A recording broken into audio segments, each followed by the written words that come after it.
ഈ നരക ദർശനത്തിനു ശേഷം എൻ്റെ സഹോദരങ്ങളെ, ജസീന്ത എന്ന് പറയുന്ന ആ 7 വയസ്സ് മാത്രം പ്രായമുള്ള ആ കുഞ്ഞിന് അവൾക്കുണ്ടായ ആ ഒരു ഫീൽ, അവൾക്കുണ്ടായ ഒരു അനുഭവം അവൾ പങ്കുവെക്കുന്നുണ്ട്. അവൾ എന്താ പറയുന്നത്? ജസീന്തയ്ക്കുണ്ടായ അനുഭവം എന്താണ് പറയുന്നത്? നരകദർശനം മൂലം ജസീന്തയുടെ മനസ്സിൽ ദുഃഖത്തിൻ്റെ അലകൾ അടിച്ചുയർന്നു.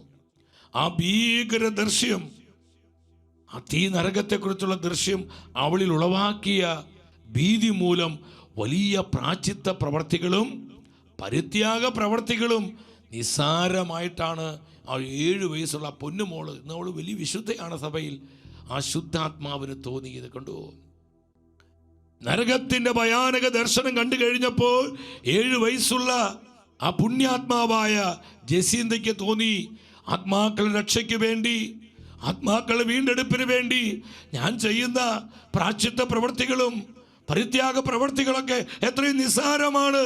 ഞാൻ കൂടുതൽ സ്നേഹത്തോടെ കൃപയോടെ കൂടുതൽ പ്രായശ്ചിത്ത പ്രവൃത്തി ചെയ്താൽ, കൂടുതൽ പരിത്യാഗ പ്രവർത്തികൾ ചെയ്താൽ ഇനിയും ധാരാളം ആത്മാക്കളെ എനിക്ക് വീണ്ടെടുക്കാൻ പറ്റും, രക്ഷിക്കാൻ പറ്റുമെന്നുള്ള ഒരു വലിയ ആത്മീയ കാഴ്ചപ്പാട് 7 വയസ്സ് മാത്രം പ്രായമുള്ള ജസീന്ത എന്ന് പറയുന്ന ആ പുണ്യാത്മാവിനെ അനുഭവപ്പെടുകയാണ്. എൻ്റെ സഹോദരങ്ങളെ, നമുക്കൊക്കെ ഇത്രയും പ്രായമായില്ലേ?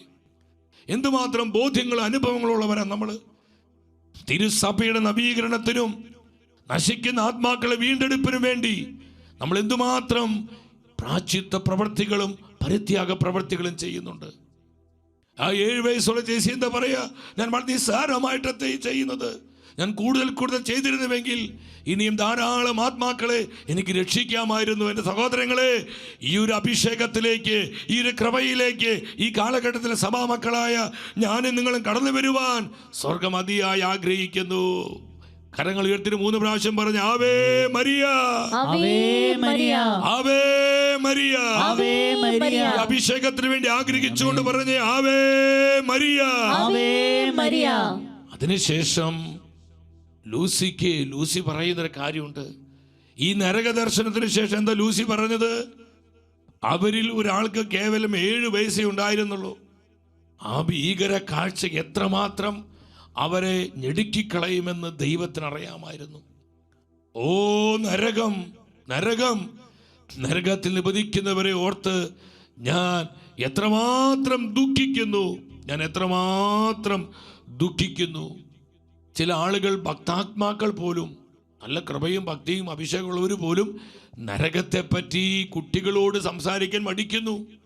അത് കുട്ടികളെ പേടിപ്പിക്കുമെന്നാണ് അവരുടെ ചിന്ത. എന്നാൽ ദൈവം 3 കുട്ടികൾക്ക് നരകദർശനം നൽകുവാൻ മടിച്ചില്ല. ഇന്ന് ഇതുപോലൊരു തെറ്റായ ബോധ്യം പിശാച് കൊടുക്കുന്നുണ്ട്. നരകത്തെക്കുറിച്ച് പറഞ്ഞ് പേടിപ്പിക്കുകയാണ്. ഇത് ഭയത്തിൻ്റെ സുവിശേഷമാണ്. ഇത് ഭയത്തിന്, എന്ത് ഭയത്തിന്? ഇത് തിരുസഭയുടെ വിശ്വാസ സത്യമാണ്. നരകത്തിൻ്റെ അസ്തിത്വത്തെ പരിശുദ്ധ കത്തോലിക്ക സഭയുടെ മതബോധനം സ്ഥിരീകരിക്കുന്നു, അംഗീകരിക്കുന്നു.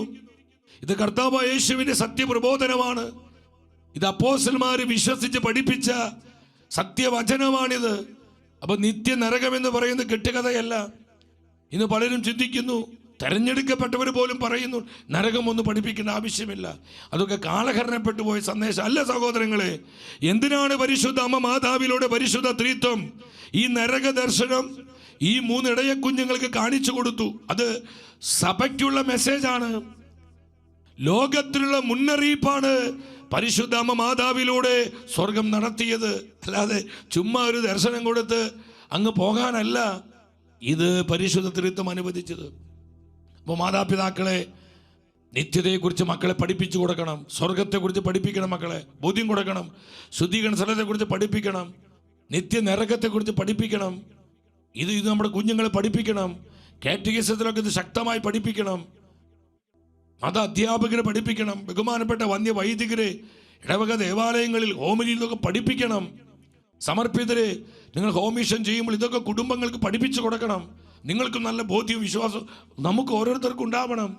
നരകം, സ്വർഗം, ശുദ്ധീകരണ സ്ഥലം, നിത്യത കെട്ടുകഥയല്ല, കെട്ടുകഥയല്ല. സഹോദരങ്ങളെ, ഇത് നമ്മുടെ കർത്താവിന്റെ സത്യവചനമാണ്. Hallelujah, hallelujah. ഇതിനെക്കുറിച്ച് കർത്താവ് എന്താ പഠിപ്പിച്ചിരിക്കുന്നത്? നിത്യ നരകത്തെ കുറിച്ച് കർത്താവ് എന്താ പറഞ്ഞിരിക്കുന്നത്? മത്തായിയുടെ സുവിശേഷം 13-ാം അധ്യായം 40-41 വചനങ്ങൾ പെട്ടെന്ന് വചനൊന്ന് ശ്രദ്ധിച്ച് നിങ്ങൾ ഒരുമിച്ച് വായിച്ച്. മത്തായിയുടെ സുവിശേഷം 13:40-41 വചനങ്ങൾ. മനുഷ്യപുത്രൻ തൻ്റെ ദൂതന്മാരെ അയക്കുകയും അവർ അവൻ്റെ രാജ്യത്ത് നിന്ന് എല്ലാ പാപഹേതുക്കളെയും തിന്മ പ്രവർത്തിക്കുന്നവരെയും ഒരുമിച്ച് കൂട്ടി അഗ്നികുണ്ഡത്തിലേക്ക് എറിയുകയും ചെയ്യും. അഗ്നികുണ്ഡത്തിലേക്ക്. ഏത് അഗ്നികുണ്ഡം? തീ നരകമാണ്. എറിയുകയും ചെയ്യും. അവിടെ വിലാപവും പല്ലുകടിയുമായി. അവിടെ വിലാപം 24 മണിക്കൂറും. ഇറ്റേണൽ പണിഷ്മെന്റ് ആണ്, നിത്യമായ ശിക്ഷയാണ്. വിലാപവും പല്ലുകടിയുമായിരിക്കും. വീണ്ടും വെളിപാട് പുസ്തകം 21:8 എന്താണ് വചനം പറയുന്നത്? എന്നാൽ ഭീരുക്കൾ, അവിശ്വാസികൾ, ദുർമാർഗികൾ, കൊലപാതകികൾ, വ്യഭിചാരികൾ, മന്ത്രവാദികൾ, വിഗ്രഹാരാധകർ, കാപട്യക്കാർ എന്നിവരുടെ ഓഹരി തീയും ഗന്ധകവുമായിരിക്കും, എരിയുന്ന തടാകവും. ഇതാണ് രണ്ടാമത്തെ മരണം. ഇത് നിത്യ നരകത്തെക്കുറിച്ചുള്ള പരിശുദ്ധ വചനത്തിൽ വെളിപ്പെടുത്തലുകളാണ്. ഇത് ആരുടെയും വ്യക്തിപരമായ കണ്ടുപിടുത്തമല്ല. ഇത് ഏതെങ്കിലും വ്യക്തിയുടെ പേഴ്സണൽ റെവലേഷൻ, വ്യക്തിപരമായ വെളിപാടല്ല. ഇത് കർത്താവിൻ്റെ സത്യപ്രബോധനമാണ്, പരിശുദ്ധ സഭയുടെ പ്രബോധനമാണ്, അപ്പോസ്തലന്മാരെ പഠിപ്പിച്ച് വിശ്വസിച്ച പ്രബോധനമാണ്. 2000 വർഷമായി തിരുസഭ വിശ്വസിച്ചു പോരുന്ന വിശ്വാസ സത്യങ്ങളിൽ ഒന്നാണിത്. ഹല്ലേലൂയ.